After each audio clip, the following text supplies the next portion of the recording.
અમરેલીના ધારી શહેરમાં તસ્કરોનું તરખાટ સામે આવ્યું છે। ધારીના બગીચા સામે આવેલ મોબાઈલ શોપના તાળા તૂટ્યા। અગાઉ 3 જેટલી દુકાનના તાળા તસ્કરોએ તોડ્યા હતા।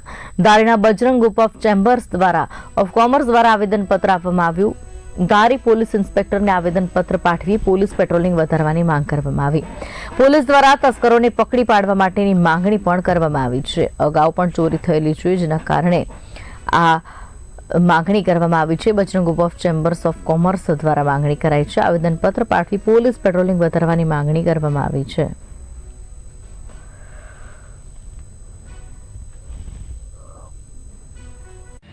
धारी गाममां थोड़ा समयथी ચોરીના બનાવ બનતા આજે બજરંગ ગ્રુપ અને વેપારીઓ દ્વારા ધારી પોલીસ સ્ટેશન ખાતે આવેદનપત્ર આપી અને રોજ રાત્રે પેટ્રોલિંગ વધારવામાં આવે અને જે ધારીનો મેઇન રોડ છે બગીચા પાસે ધમધમતો રોડ છે, ત્યાં તસ્કરો દ્વારા અઠવાડિયામાં 2 વખત ચોરી કરતા આ બાબતે પોલીસ ખાતું યોગ્ય કરે તેવું આવેદન આપવામાં આવે છે।